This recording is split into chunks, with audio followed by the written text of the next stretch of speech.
What is up, YouTube, and welcome back to another Fridge Financials video. Today's video is all about the Roth IRA, specifically what my Roth IRA looks like, what the holdings are, and also how it's done compared to the S&P 500 this year and ever since I have opened it up. So if you're excited for today's video, as always, make sure you like the video, subscribe to the channel, turn on those notifications as per usual for all future uploads. And again, of course, feel free to take a look at the Fridge Financial memberships that are offered over on YouTube. You get a little bit of extra benefits there as well if you do subscribe to either of those two options. One is $3 a month. The other one is $6 a month. Not a lot of money, I feel like, to a lot of people. Obviously, some people, it is a lot of money and I get it.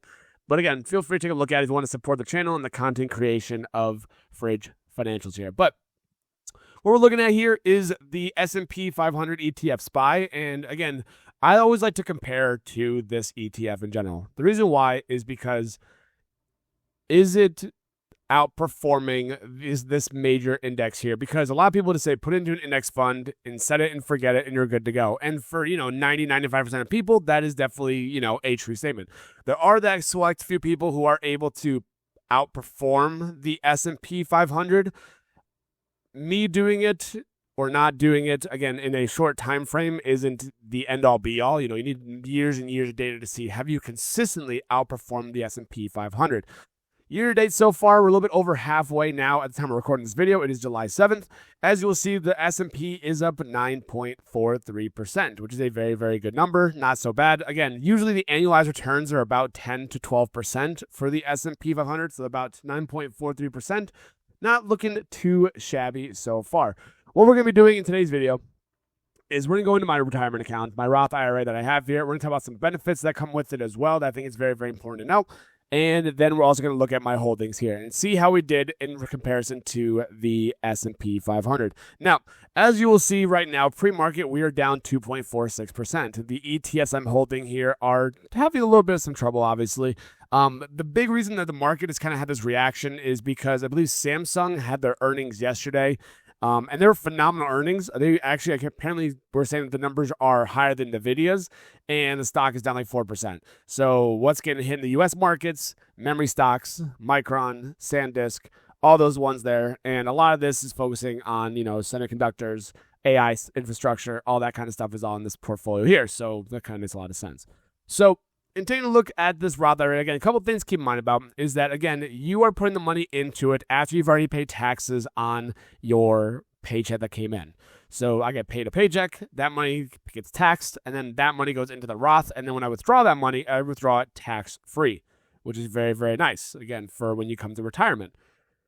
Now, you also are able to withdraw what you've contributed at any point without having penalties as well. So if I want to take out, I've contributed over $15,000 here, about $15,000.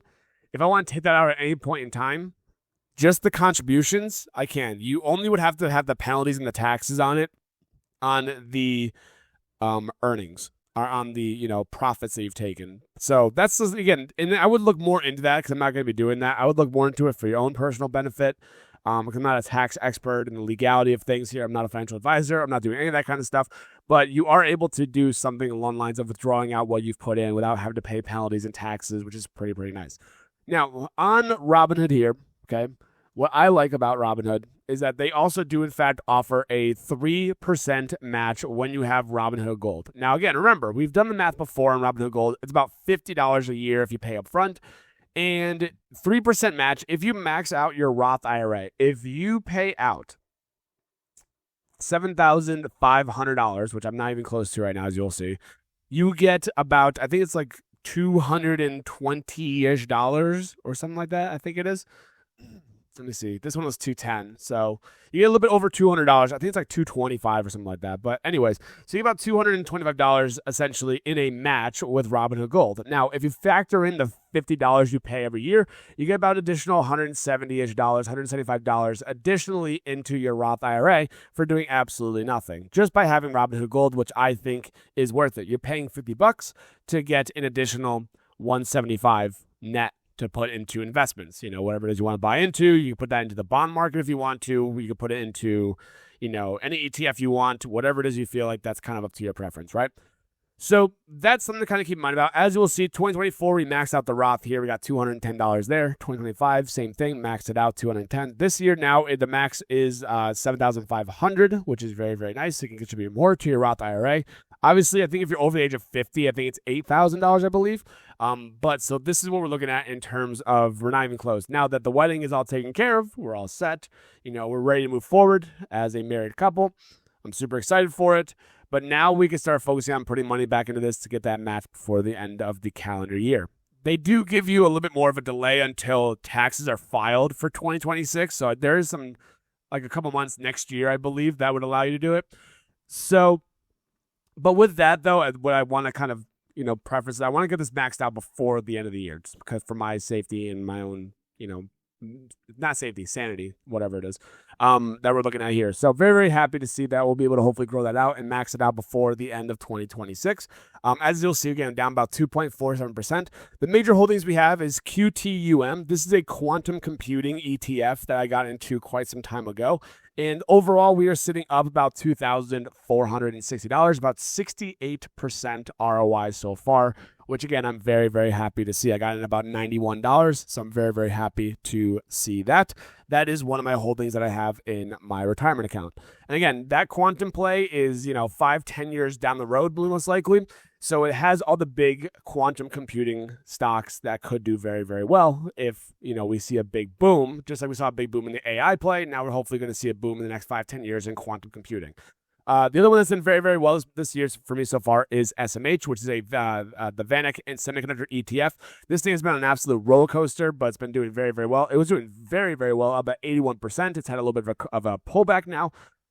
Excuse me. We are up $6,683, about 138%. Average cost is $244. We're over 100% ROI on this one as well, which I'm very, very happy to see in my retirement account. The other one that we're looking at here, we have SCHG, which this is one which is focusing on the growth stocks of the S&P 500 here, which I think, again, is, something that's very, very important to get into. So it tracks the Dow Jones U.S. Large Cap Growth Stock Index, which has 750 largest ones. Sorry, not the S&P.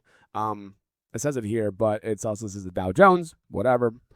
This one right here has a lot of the major names, as you'll see: NVIDIA, Apple, Microsoft, Amazon, Google, Broadcom, basically the S&P 500. But this one is a little bit different because this one has got more of the growth stocks to it, and actually, as you will see, has been kind of underperforming the S&P 500. S&P was at like 9%. This one's only about like 5.07%. So kind of a little bit bummed on that one, but I will say I've been kind of selling off cover calls on this one to kind of take some profits because I got some really good returns on it. So if you take a look at my investments here, I've been selling cover calls in the process just to kind of allow myself to get a little bit passive income and then also to open up that money to then dump it back into my investments when we get a little bit of a pullback because the markets are doing very, very well.